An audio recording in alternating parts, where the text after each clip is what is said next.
I am Professor C.P. Singh. I shall discuss in this lecture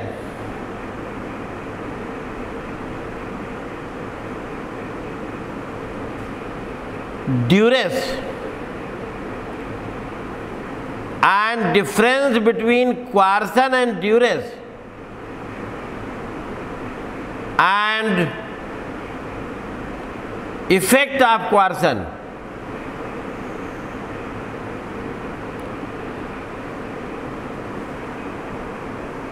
Term undue influence in England,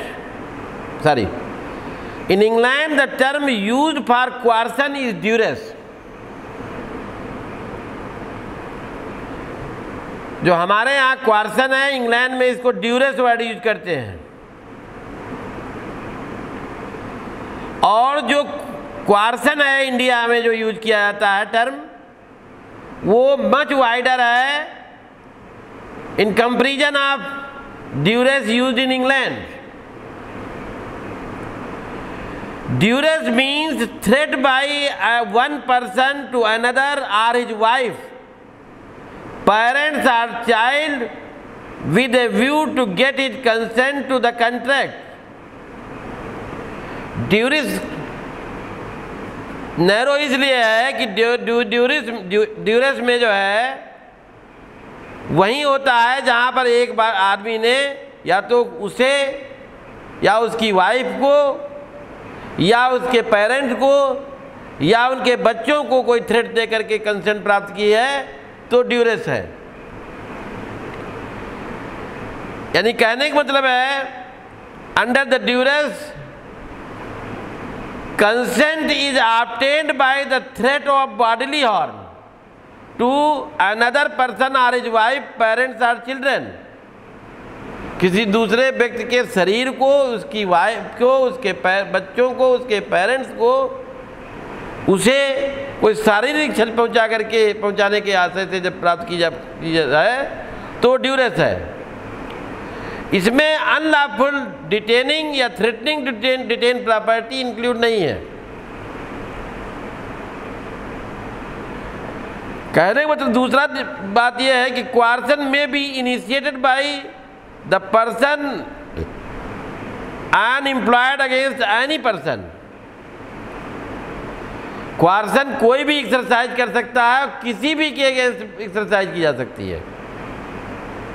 जैसे suppose कीजिए हमारा और आपका agreement होना है और कोई बाहरी आदमी कहता है आपसे कि सर के जो है फेवर में आप एग्रीमेंट कर लीजिए, नहीं गोली मार देंगे।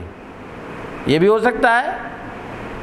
ये भी हो सकता है कि हम कहें कि आपके भाई को या मोहन को या सोहन को हमें गोली मार देंगे यदि आप सिग्नेचर नहीं करते हैं। तो कोई भी एक्सरसाइज कर सकता है, किसी के अगेंस्ट एक्सरसाइज इंप्लॉय की जा सकती है coercion, even stranger, but duress must be initiated by party to the contract or his agent. Duress जो है कंट्रैक्टिंग पार्टी द्वारा या उसके एजेंट द्वारा ही एक्सरसाइज की जा सकती है, और it must be employed against the other party or his children, parents or his wife, और उसके दूसरी पार्टी या उसके चिल्ड्रन या पेरेंट्स के अगेंस्ट एक्सरसाइज हो सकती है। तो कहने का मतलब है कि ड्यूरेस जो है एक्सरसाइज करने वाला खुद हो सकता है, उसका एजेंट हो सकता है, लेकिन जो है और पार्टी के अगेंस्ट कर सकता है, उसकी वाइफ के अगेंस्ट एक्सरसाइज कर सकता है, उसके बच्चों के अगेंस्ट कर सकता है। यहीं तक जो है ड्यूरेस मानी जाएगी। दोनों में डिफरेंस क्या है?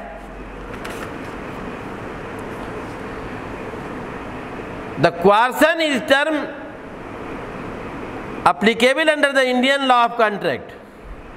सेक्शन 15 में coercion यूज किया गया है इंडियन लॉ, और इंडियन लॉ में अप्लाई करती है, इंडियन कॉन्ट्रैक्ट एक्ट में है। Duress is the term applicable under the English law of contract. Duress जो है इंग्लिश लॉ में, कॉन्ट्रैक्ट का जो है इंग्लिश लॉ, वहाँ अप्लाई होता है। सेकेंड है coercion का जो है स्कोप वाइड है, उसमें जो है देन ड्यूरेस। क्वार्सन में जो है include not only actual act of violence over the person but also threat to property, also its ambit.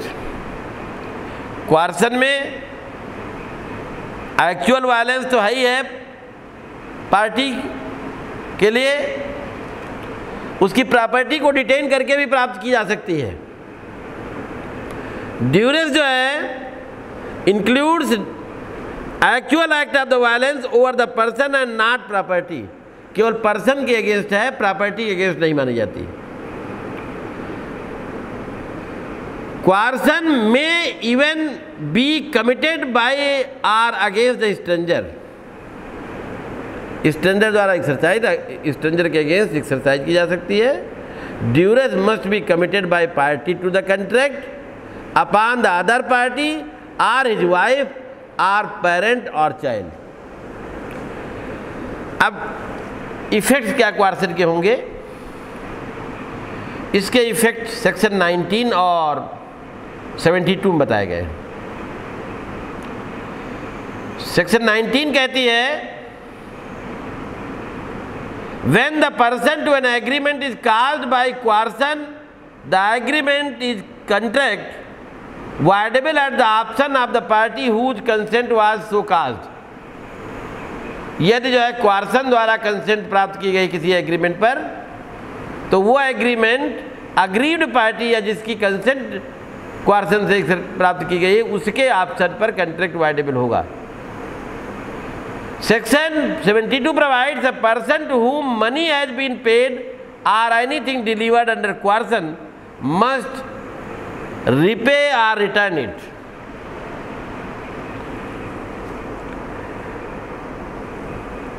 ये 72 में भी वहाँ है, सेक्शन 72 में भी क्वासी कॉन्ट्रैक्ट में सेक्शन 72 इसमें यह कहती है कि यदि किसी ने क्वार्सन एक्सरसाइज करके किसी से मनी या कोई चीज़ प्राप्त की है तो उसे लौटाना होगा। जैसे सपोज कीजिए ABC 3 लोग आपके पास आए और 10,000 रुपया मांगा, दूसरे दिन ये लौटा गया, आपने B से भी कहा गोली मार देंगे नहीं तो जो है 10,000 दे जाओ, इसी तरह C को भी धमकाया, B C भी 10,000 दे गए। तो यहाँ पर जो है बाद में यदि वो पार्टी कहती है कि 10,000 रुपये ऑलरेडी ए से लिए जा चुके हैं, दे चुका है, B C से प्राप्त करना गलत है, तो ये चैलेंज किया जा सकता है और ये गलत माना जाएगा, उसे लौटाना होगा B और C को जो 10,000 रुपया क्वार्सन से प्राप्त किया है, थ्रेट करके प्राप्त किया है। Thank you very much.